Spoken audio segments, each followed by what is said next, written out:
Hey guys, how you doing? And welcome to UK Country News. Today I am very happy, very lucky to be joined by a wide awake Jerry Castle. How you doing? Hey man, good. How are you doing today? I'm really good. And in fact, that was a very, very wide awake answer that I wasn't expecting. I've just chugged half a pot of coffee, so I'm ready to roll. Yeah, well, I've been very, very lucky to already listen to your new album, Midnight Testaments, that's coming out on October 16th, correct? Yes, it is. And Thanks, man. it's brilliant, really enjoyable, Oh, really thanks, good man. I vibes. appreciate it. Um, and especially in the world kind of we live in, especially over in the UK, it's kind of harder to listen to different types of country and different types of style. It feels like you're really bringing country back to its roots. Was that a plan with the style of how you went into the recording studio, your style specific, or how did you You get to know, that point? yeah, it's funny. I'm originally from the Appalachian Mountains of Virginia, so the authentic country part is just so ingrained in me that it's you can't get it out. And I've actually experimented with doing other types of music and experimented with doing programming and some of the more modern things that people seem or have. If you could see me, I'm holding up air quotes when I say modern. Some of the more modern things that that country music's doing now with the drum loops, a lot of the hip hop influence and so forth. But for me, really, when I sat down, the way that the recording of this album came about is I had just recorded another album prior to that probably had a little more of a classic rock leaning sound than a country sound, if you will. And when I played the record for some of my people in my inner circle, I kind of got a mixed feedback as far as they felt like that some of the songs were very country leaning and some of the songs felt a little more rock. So I said, well, I'm just going to go back to the studio and see what happens, see which one, if one of them kind of ends up coming out, and the country roots leaning part of things is what ended up coming out. And I think that just happens for me naturally when I sit down. If writing a song for me is going to happen from sitting down with an acoustic guitar and me, then that's what's going to come out. So yeah, it's really just a natural thing. And again, growing up in such a rural small town, bluegrass, gospel, and country were very dosed in the water. So naturally, all the kids, or not all, but all the cool kids, we rebelled against that, and tried to be more rock, and so it's funny when I look back on it now, that's what I am. That's what I naturally do the best. So that is my lot in life nowadays. You say that, but I would say that some of the tunes in there have such good rocky riffs in them, which transpose it into both. And I don't think that country is just one natural path. I think we all know that there's so many different elements to it. And I think going through this album, the amount of riffs that I just enjoyed, especially like I was going to talk about this later, but I feel like it goes straight in. Make Do, which is one of the ones that you've released most recently. The start to that is a beautiful riff. I just love the guitar intro into that. Oh, thanks, man. I just think Yeah, I think the riff part of it on the guitars that really, with that can be like Tom Petty and the Heartbreakers was very much like that, with it being an integral part of the song itself. It's not just a strumming acoustic guitar, which is cool sometime too. But a song can have a hook in a lot of different ways, and I try to stay aware of that. That riff on Make Do, actually, that was the first thing written on that song. Like, it literally was. It was late at night one night, and I said, I'm gonna go in here and see if I can make up some stuff, in here being my studio at the house. And I walked in, sat down, and that riff came out, and that was enough to want to stay up and not get any sleep and write the rest of the songs. a dream. I had written down here actually, Tom Petty. I was wondering what your influences were in music, and I guessed at Tom Petty from what I Yeah. was listening to.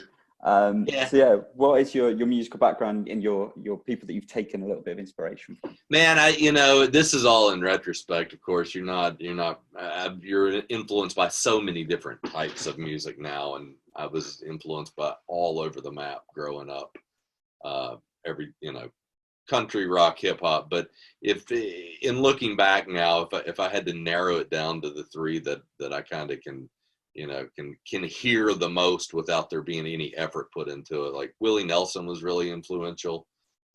His songwriting, his sense of humor, his outlook on life, how things are supposed to be approached.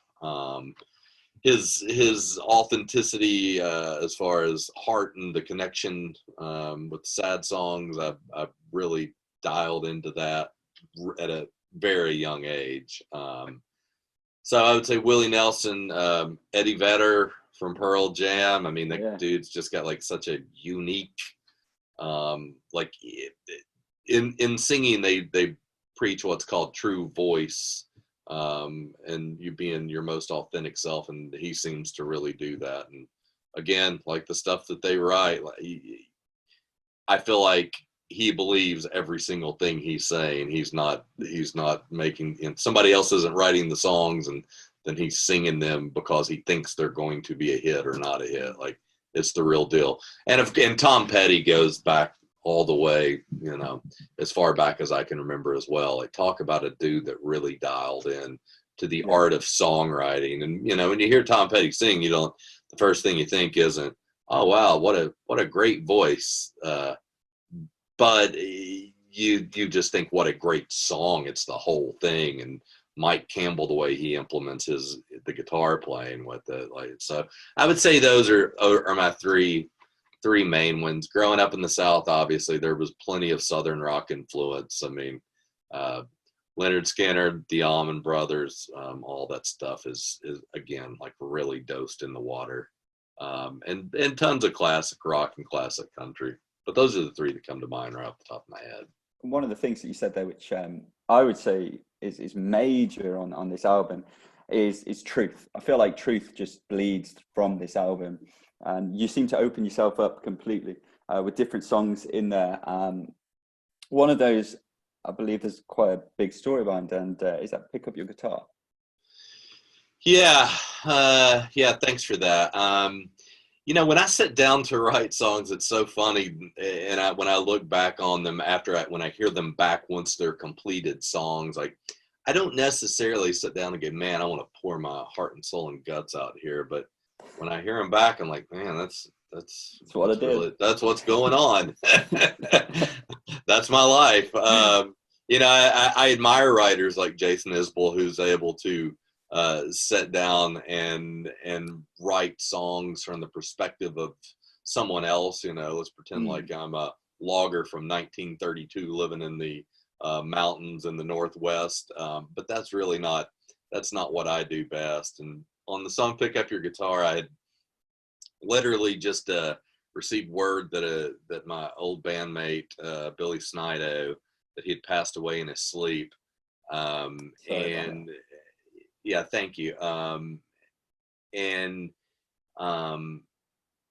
It's just when you get that unexpected news, especially when someone young dies, it's so when it's the sudden death, it's so overwhelming.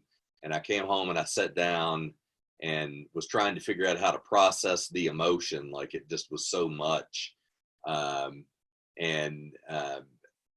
I say a voice. I mean, I didn't hear an actual audible voice, but in my head, I heard something that said that it was a voice that said, "You know what to do. You know how to handle this. Pick up your guitar."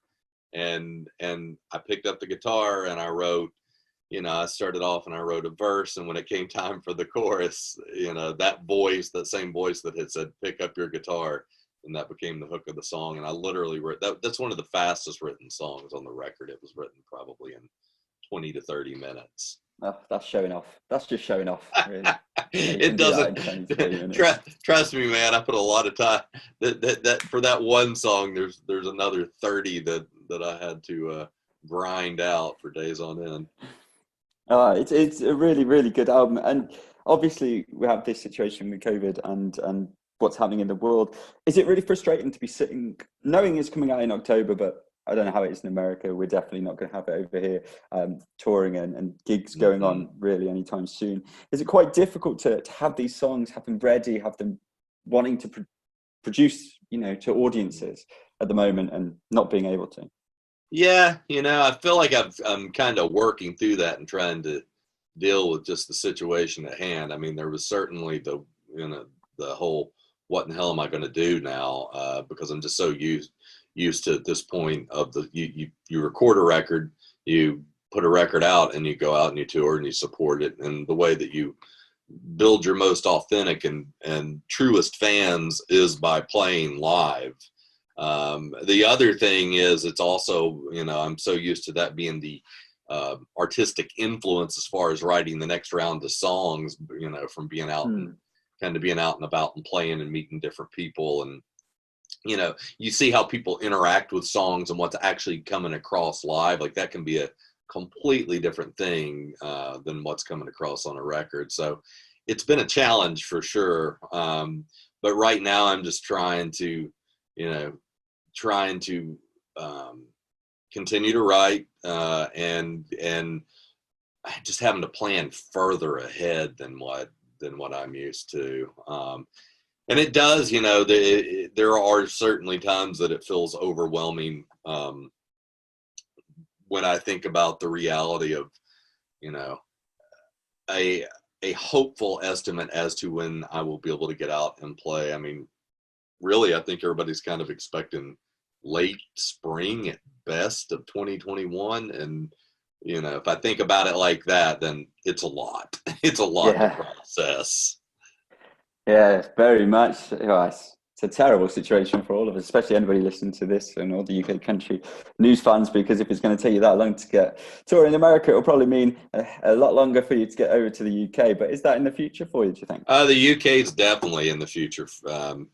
That was a plan that was being worked on before COVID, and we were exploring our options and the booking options and putting that together. And so the UK, I actually had quite a bit of interest in the UK and in Canada. So as soon as Americans are allowed to travel to any other country other than America now, I think we're shut out of all countries in the world right now. But as soon as we are allowed to, and as soon as touring opens back up, the UK is definitely in the near future. And what could people expect from you in your live shows? How would you say your live shows come across? Yeah, it just depends on if I'm traveling with a band, or if I'm doing solo acoustic, and I enjoy both at different times.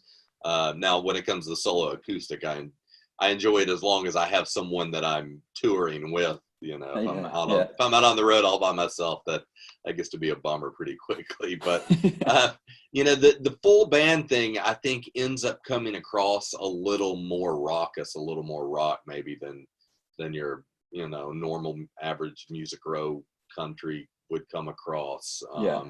You know,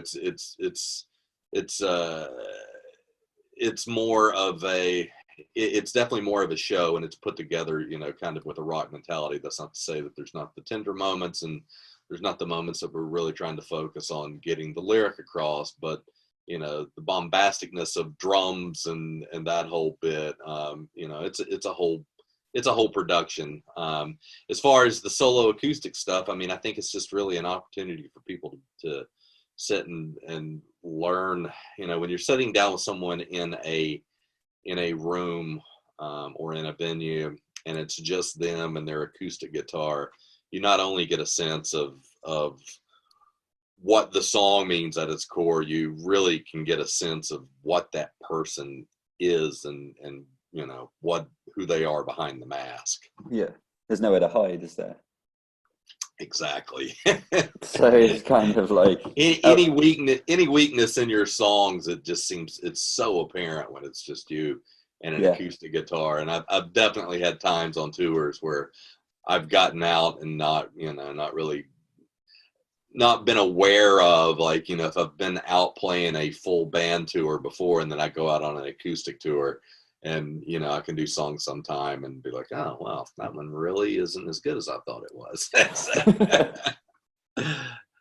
And vice versa, like, Yeah, mainly vice versa. Mainly vice versa. Yeah. Oh, of course. I loved it because it's not something I would normally listen to. In the sense of, we get given a lot of music here that you have to really want to listen to country music sometimes, and we have some amazing fans who will absolutely adore you coming over, and they'll adore you playing with your band or without your band. We're very good at listening here in the UK. But listening to this is just a complete, it takes me away when I listen to it, and it makes me feel like I'm in those Appalachian mountains, and I'm away from where I'm meant to be. And I think people listening to that will feel it with the rocky vibes, the chill vibes, the truth coming out of it. I think is wonderful. But there's me selling it. I said, hey, you sell it yourself. So this is No, you're doing great. No, you've got it. This is your moment to say what people can expect from the album, what you think of it, and how you feel about it, and just let people know about it. Yeah, I think you pretty much did it. You know, I'm not going to be able to sell it better than what you just did. That's for sure. Yeah, you can take me on tour with you if you want. I'll just go and do a little speech before you sing. Do you need a side job? Yeah, I mean, I think it's one of those records that while you're in the middle, while I was in the middle of making it, it's not something that I have a lot of self-awareness about. But now, when looking back, I can just tell that it was really an authentic record. And, you know, the record's called Midnight Testaments for a reason. A lot of it was written late at night, and being up late at night, pontificating on life. And if it's late at night, a lot of times there's a cocktail that's involved as well. So, you know, it's really about the album itself is about how the ups and downs of life, and, you know, and how life isn't static, and you have to embrace the downs to enjoy the ups, and it's the good with the bad, and there's times to celebrate, and if you're not taking the time to celebrate life and enjoy it and celebrate the small victories, then, you know, why bother in the first place? So, you know, I'm excited about getting the record out. I'm excited about sharing it with people. And I really, really look forward to getting back out and playing again, and kind of seeing how it's received, and hopefully it'll be received as well as what you talked about. It will be. I'm sure it will be. Thank you so much. And guys, if you're listening to this on UK Country News, which you hopefully will be and should be, definitely check out. It is Midnight Testament. It's coming out on October the 16th by the one and only Jerry Castle. Definitely get in on it. I'm just going to throw this out there. My favourite song, and I want you all to listen to it and get back after you've done, and type in and email us and do all the wonderful things. Write My Own Ending. What a tune that is. Get on it, guys. Thank you so much, Jerry. Thank you, Dale. I appreciate it, man. Have a great rest of your day, and good luck in your football game. Cheers, boss. Thank you so much. Cheers, brother.